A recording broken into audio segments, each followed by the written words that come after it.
Get ready to be inspired by the great things happening in rural education. The Rural Scoop will bring you new ideas and innovative solutions. We'll dive into education issues and we'll highlight what's working in your rural communities. You will hear from a variety of educators, administrators, professionals, and others who will provide relevant and engaging content in each episode. And now, serving up the scoop, here's your host, Dr. Melissa Sadorf. Well, welcome back. I am very excited to be able to share some current rural research. And as we all know, research and rural don't always go together. And it's exciting when we have people that are working on their doctoral dissertations that focus on rural education and what's going on that can have impact for all of our school communities. So it's my privilege and pleasure to introduce my guest for today, Dr. Kellie Burns.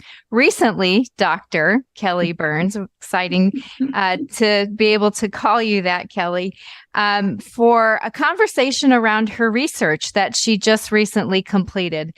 And I'm really looking forward to sharing the results of what she did during that dissertation process and what the outcomes have been, because I do think that it really has an impact for rural communities as far as what they might be able to put in place for their rural students that have disengaged from schooling.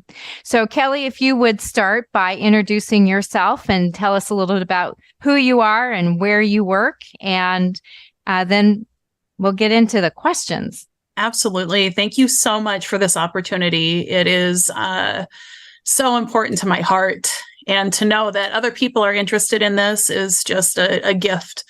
My name is Dr. Kellie Burns. It's still kind of a surreal title. I am the District Executive Officer of the Yavapai Accommodation School District. I have mastered saying that title.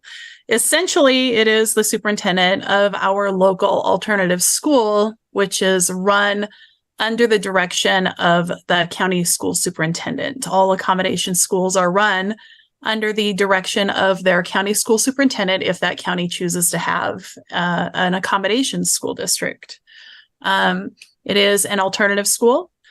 And the reason I chose this topic was because I see a significant disadvantage in our alternative students. And many times, even before COVID, they fall off the radar and nobody knows where they are. And essentially nobody really cares that much about them. And before COVID hit, I had decided that I needed to figure out how to do research into engaging our community into helping and rallying around these kids.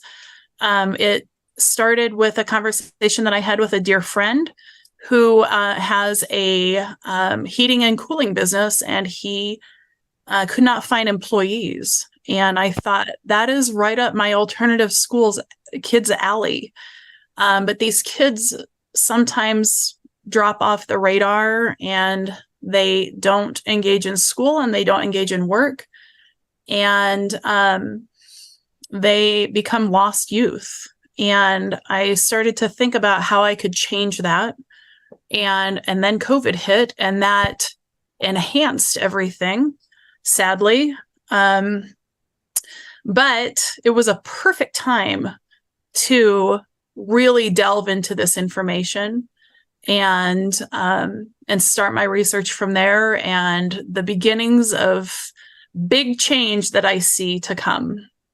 So talk a little bit more, Kellie, about what your topic was, because you showed and shared the why of why you picked the topic, but what was it?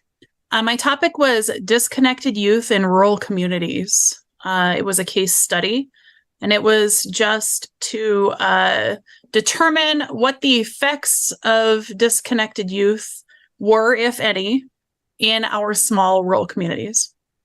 So, Kellie, you used the quote in your dissertation to start out And I'm going to read it because I think it's pretty powerful.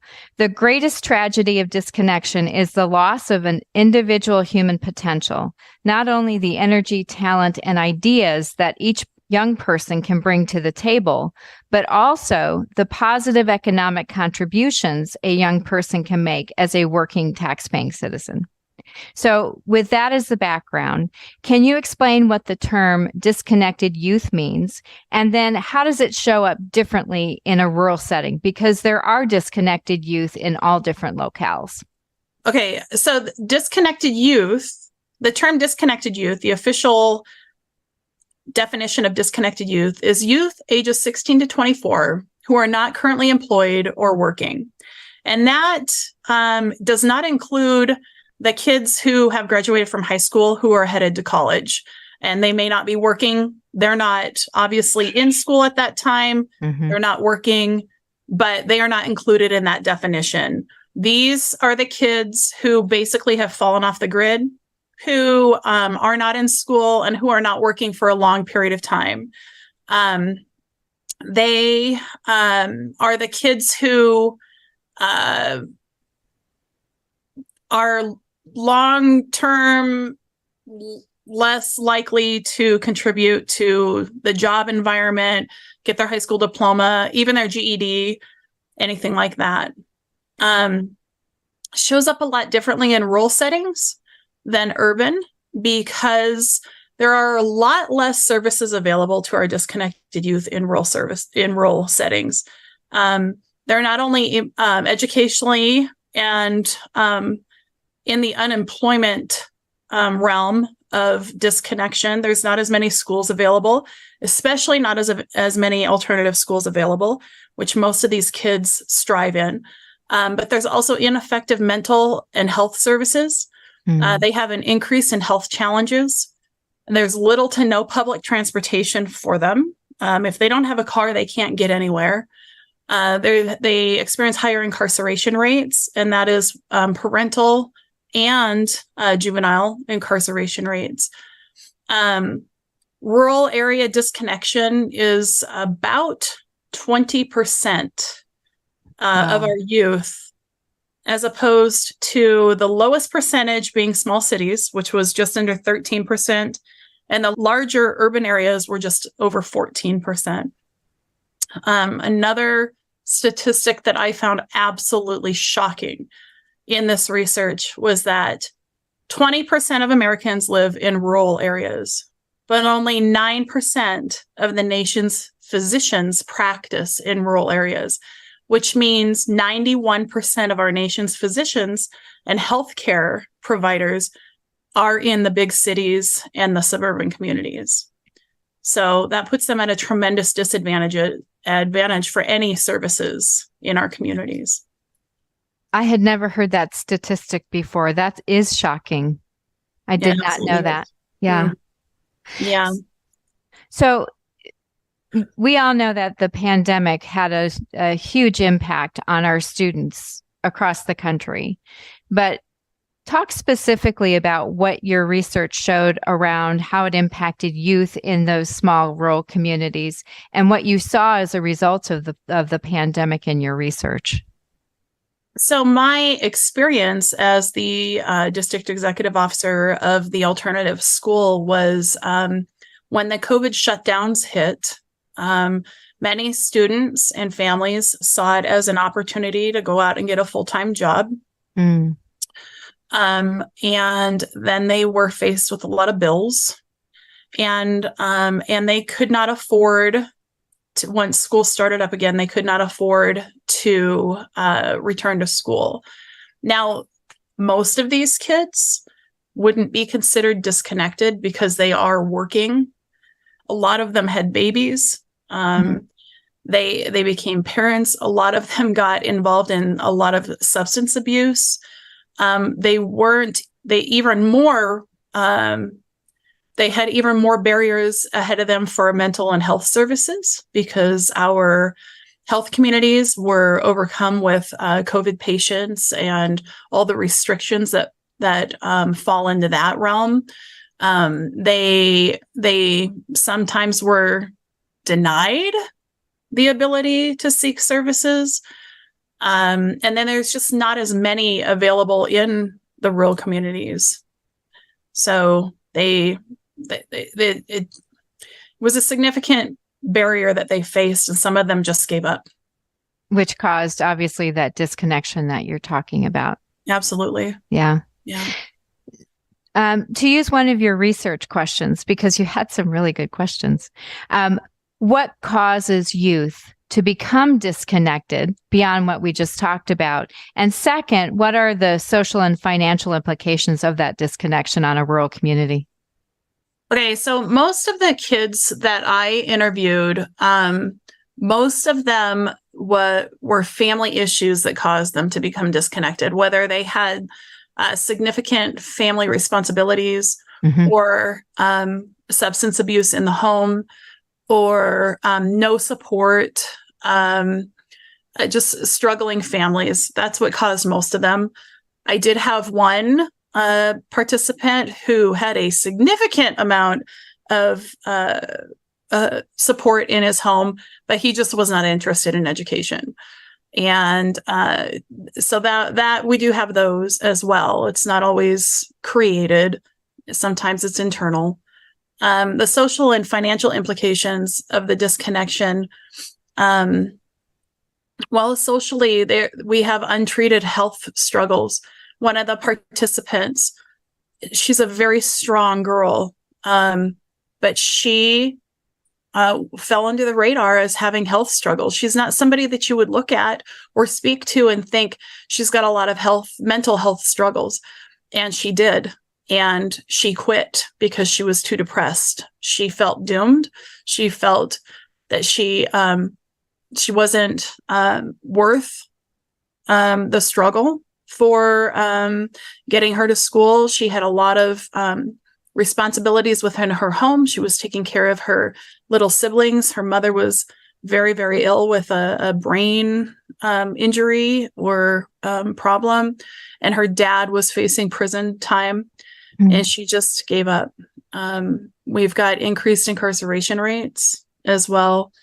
And then the financial implications of these disconnected youth is essentially they're not paying taxes.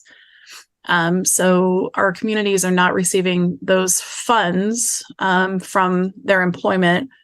And they've got an increase in welfare and public assistance, which comes with not working. And of course, lower incomes when they are able to secure a job. Sometimes, and most of the time, they don't stay there very long. Wow. That's disheartening. That's disheartening. Absolutely. What role does the community and any business partners, because you mentioned them in your research, and I think that that's an important connection to make. What do they play? What part do they play in the cycle of re-engaging these disconnected youth? Support and compassion is all it's going to take to help reconnect these kids. That is it. If we're talking services, if we could increase our social emotional services to them, new programs that will help enhance their ability to find employment, teaching them how to dress for an interview or fill out a job application or find out what types of jobs are available to them. They have a thought in their mind, and if they don't succeed at that, sometimes they just give up entirely. So one of the things that I started at my school, it's a new program just for our students right now to keep them engaged. And it's developed to introduce them to our businesses in our community. And it's developed to introduce the businesses in our community to them. And I feel that if we allow students to go out and see different jobs or careers or interests, that those community members and these kids are going to connect, and they're going to be much less likely to disengage in school, and they're going to be much more likely to really focus on what they want to do with their lives and find the power within them to continue to get done with their high school diploma and then to find a job that they're happy at. I feel like we have got a unofficial quote at our school called "Hearts first and the heads will follow." So if we reach their hearts, and that's students and our businesses, the heads are going to follow, and we're going to do what we need to do to keep these kids connected. It speaks to the power of looking into your community to build on those assets that we all have within our realm of potential partnerships. Absolutely. Every community business that I have contacted, I've contacted 40 just in our small community. I've got about another 40 to 60 more to connect to. Every one of them has opened their doors and their arms lovingly to these kids and said, absolutely, bring them in. We will show them what we do. I want them to see the different levels in every business and see that if they want to be a veterinarian, go for it. But if you feel like you can't be a veterinarian, you can still work with animals in a veterinarian hospital. And there's all these different opportunities in that area. And we've visited 7, I believe, now with the kids that are interested in specific businesses. And the connection is just amazing already. Oh, that's fantastic. And it goes to show that if students know what the possibilities are, if we open their mind to thinking about their possible career pathway or their job pathway moving forward, that it could potentially change their trajectory for the better. And it's not scary anymore. It's not, I don't know how to do that. I don't know. They've been there. They've seen it. They've had people talk to them and explain it to them. And so they're not going to be as hesitant to follow through with what their dreams and desires in the workforce are going to be. Let's take a quick break to hear from our sponsor. Thank you to Trainual for sponsoring the Rural Scoop. Trainual is the #1 software for process documentation and employee manuals. It puts everything into one simple, searchable system that is easy to navigate, is clearly organized, and is simple to access. It's perfect for schools and even entire school systems. Trainual can also help your continuation plans as well. For example, your chemistry teacher can log how they've organized the storage room, making it easier for the next person who takes that job. Listeners of the Rural Scoop get 10% off their first 12 months by using offer code RuralScoop. When you sign up for your free trial, just enter Rural Scoop, one word, as a promo code and it'll automatically apply. Just go to trainual.com to get started. So Kellie, your research is really about telling the story of youth in these rural communities. And I'd like for you to spend a little time introducing us and talking about the students that were involved in your research study. You bet. Most of them, about half of them were former students in my school district. All of the ones that were former students in my school district quit school and did not go to work when COVID hit. And then others were brought to me through word of mouth. So the first young lady that I interviewed was a former student. She had a very difficult time socially in school. She was very much into defying her parents and trying to figure out different ways that she can break the rules and things like that. She ended up in the juvenile detention center. She was actually rescued from a human trafficking kidnapping attempt. Wow. Yeah. And she, at the time of the interview, she was a new mother of a 3-month-old baby. And she and her boyfriend were living on the streets in Las Vegas. She has plans to come back, but she has not fulfilled those plans yet. I do keep in touch with her a little bit, but she still hasn't reengaged in school or work. Mm-hmm. The second, well, I don't remember which, I don't remember which order of operation I put them in my dissertation, but the second one that comes to mind, he was a homeless student. He had a very normal upbringing. And then his mom passed away very suddenly of a brain aneurysm, I believe. And his dad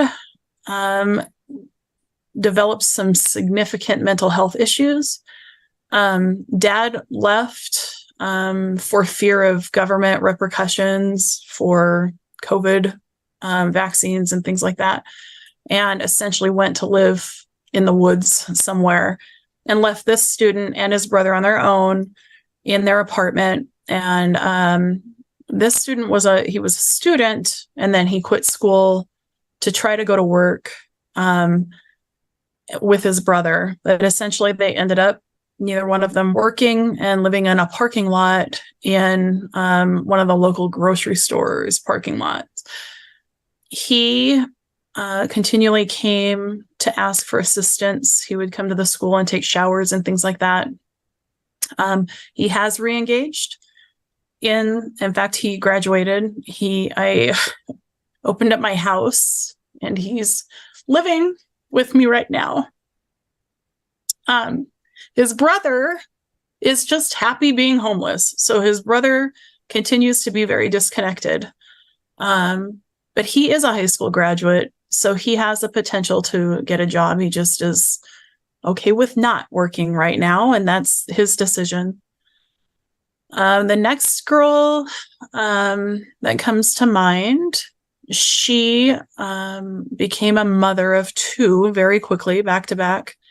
And the baby's fathers are both in prison. And she lives with her mother and her grandmother. And she reengaged in school this school year. So she is currently working on her high school diploma. The other one of the other participants, he had significant drug addictions, very positive, very supportive family, comes from a great family. But he made decisions that set him up for living on the streets in Phoenix. And he has attempted rehab a few times. Last time I saw him during the interview, he was clean and he was looking for a job. I have not heard from him lately, which scares me a little bit. But last I knew, he was looking for a job and he looked great. So I hope that he is continuing his sobriety and off to a great life. And the student that I mentioned earlier that was kind of lazy and decided he just wasn't interested in school is back in school because his mom made him. So it was the power of tough love, I think, on that one. And he's doing well. He's a little bit more ambitious than he was before, and he still is in school. He enrolled again in August.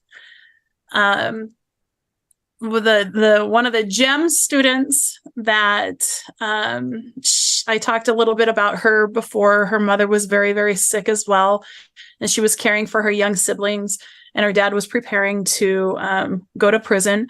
She was one of our graduates last year. She actually came back, I believe, in February. She only had a few classes to finish up. She finished up and she's a graduate. Last I spoke to her, she was working full time and making plans to go to our local community college. One of the other girls her mother came to me actually when she heard that I was doing this study. I don't know how she heard about it, but her daughter was a 16-year-old dropout, just refused to go back to school after COVID shutdowns hit. She's got a lot of anxiety, and she didn't feel comfortable in school anymore. She re-enrolled with us in April of last year with the encouragement of her mom and the availability of our alternative school, and she's doing very well in our setting. And then our last little gem, she was in a home of a mother who had, I believe, 9 children, or she has 9 siblings, so they might be 10 children. Mom was a severe drug addict, and this girl was taken out of school, I believe, when she was a freshman to take care of the younger children, which she did a phenomenal job at. And she came to us with virtually no social skills. Mm. And the way that I found out about her was they were trying to get her into a school. And so her social worker had come to our school. And there's a lot of legal hoops that they had to jump through in order to change, I believe, custody and living placement and stuff like that for her. But so during the time that we were transitioning and trying to figure those things out for her, I was able to interview her and learn her story. And once they got everything figured out, we put things in place for her, and she is a student in our school now as well. She's doing very well, and she's overcome so much. So of the 9 that I interviewed that were disconnected at the time, 6 of them have re-engaged, and 2 of those 6 are high school graduates. That's exciting. It speaks to the power of the connection that you're talking about. Absolutely. Just reaching out and showing some human compassion and encouragement, and sitting down and discussing, their plans and helping them make plans and follow through with those. That's all it took. Yeah. Kellie, what's interesting is that several of the students that you interviewed were homeless at the time of the interview, and rural homelessness is something that's very different because it can slip under the radar, and people may not even know that you have students in your rural communities that don't have shelter. Absolutely. They're the 2 boys, the brothers that were living in the car, they were seeking homeless shelters in our area, and there was nothing for them. There was one possibility, but they were turned away. And so they were in their vehicle, and in the middle of winter, and the middle of winter in Prescott is pretty cold. Yeah. They were living in a car. The dad purchased a membership to a local gym so they could shower when they felt that they needed a shower. That was all they had. And then he would send them money here and there for gasoline and for food. Yeah.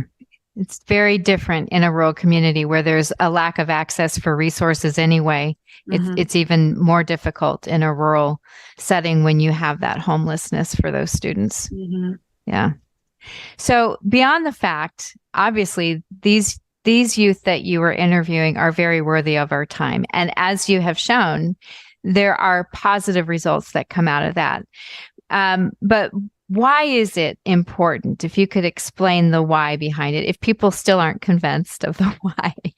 But why is it important that rural areas really do take the time and effort to make sure that they are trying to re-engage these youth that are living in their communities?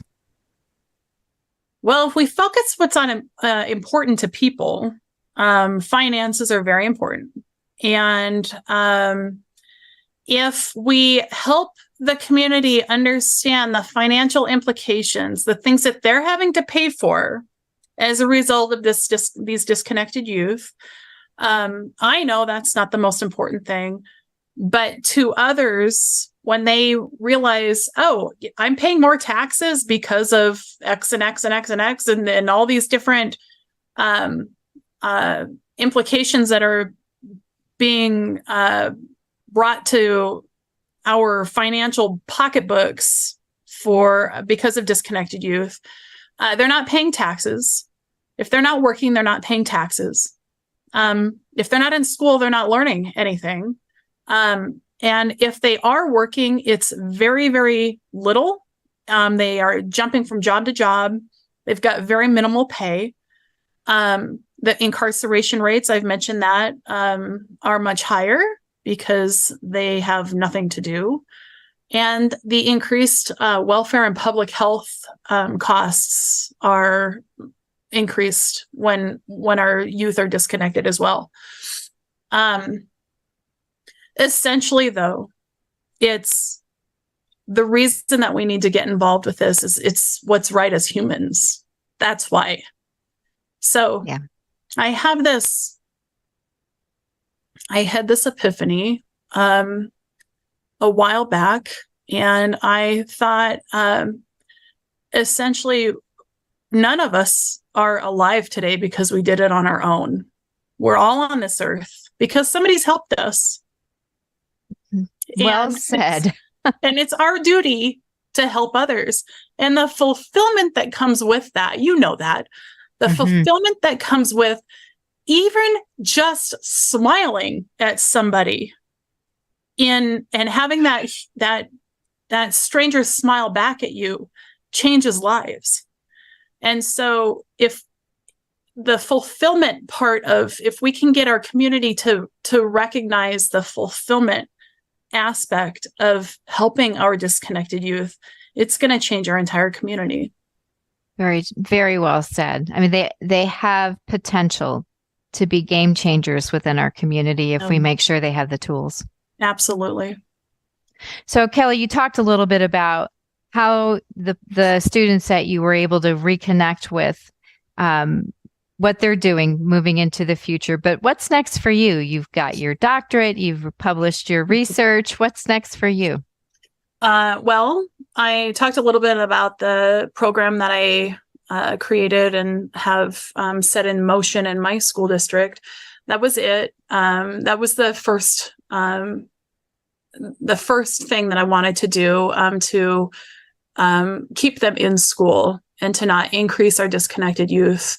They are visiting different places around our community and understanding what it takes to have a job, open your own business if you want to. And it puts them in the workforce and then thinking about what they might want to do when they graduate. It doesn't mean that you have to go to a university or a college to be successful. They need to understand that they can be successful if they find the passion to do so.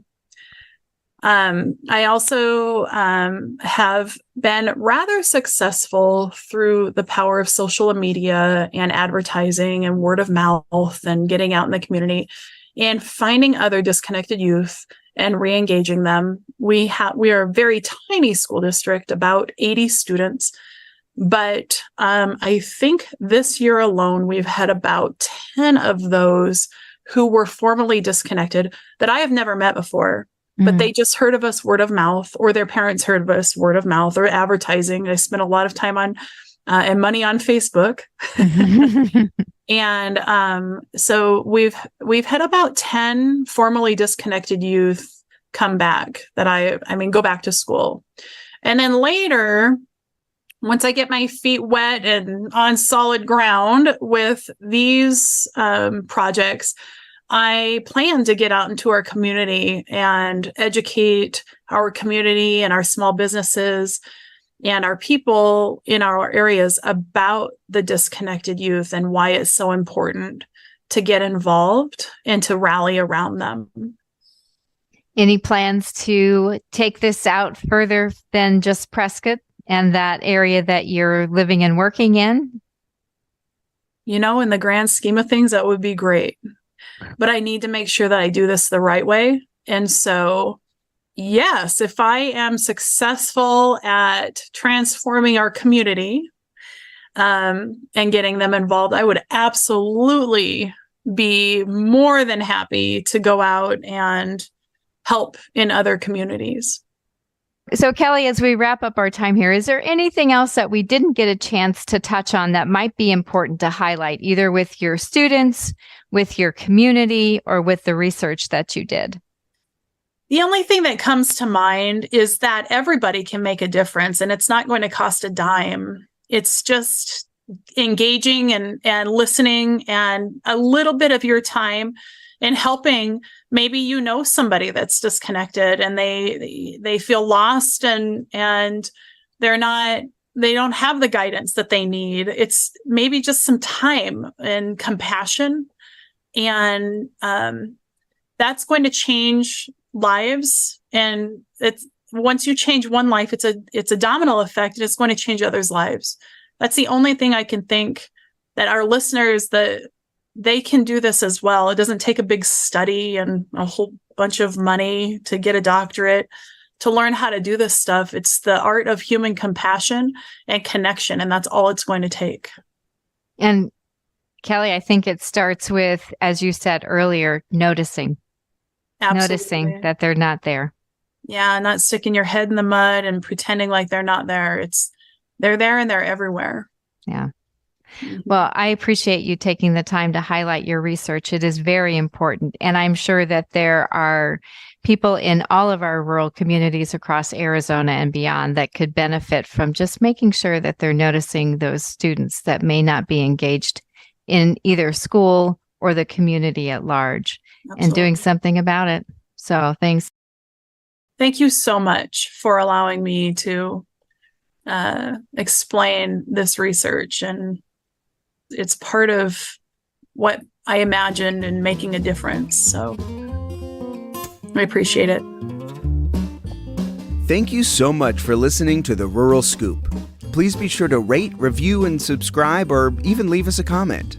And be sure to follow on Twitter at Dr. Sadorf. That's Dr_SADORF, so that you never miss a new release. You can also check out previous episodes of The Scoop wherever you get your podcasts. Production support for The Rural Scoop is provided by Chattanooga Podcast Studios. Find out more at ChattanoogaPodcastStudios.com. See you next time for more great discussions about rural education.